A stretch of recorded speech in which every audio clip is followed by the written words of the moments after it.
guys, this video is, we're writing linear equations, and this note page was supposed to go out last night, so I apologize for that. But you need to have this in your notes. You need to have something to look at.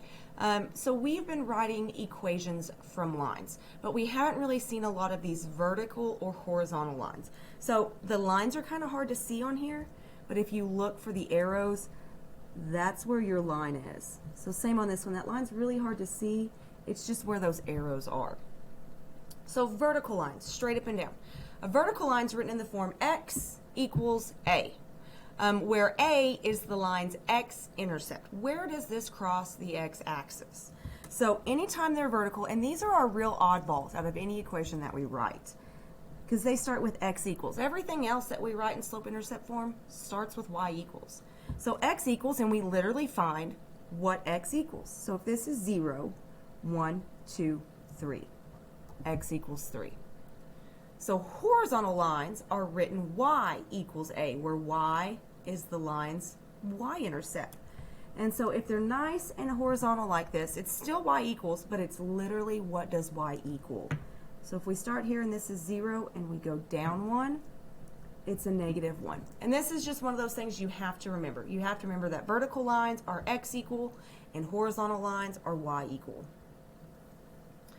All right, so we're going to write the equations of these. So here we've got a vertical line, so we know that's x equals. And it's kind of like opposite land, because the x-axis runs left to right, and an x equals line runs up and down. So kind of remember opposite land.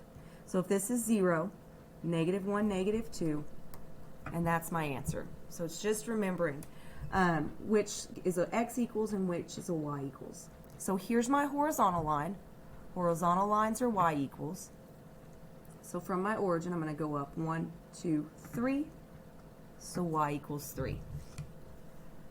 All right, down here at the bottom, all the way across here, another horizontal line, so we know it's y equals. Start at the origin, 1, 2, 3, 4, 5. I went down, so it's a -5. So you need to remember on the coordinate plane, if you go down, it's a negative, and if you go left, it's a negative. On number 4, we have another vertical line, so we know it's x equals. Here's the origin, 1, 2, 3, 4. X equals 4. All right, so this one, this bold line right here, that's the line. It's a vertical line, so it's x equals. And that vertical line literally goes through the origin. So any line that is vertical or horizontal and it lines up with those axes is x equals 0. So if it was horizontal, it would be y equals 0. And then finally, number 6 is one last horizontal line, so we know it's y equals. Here's the origin, 1, 2, so y equals 2.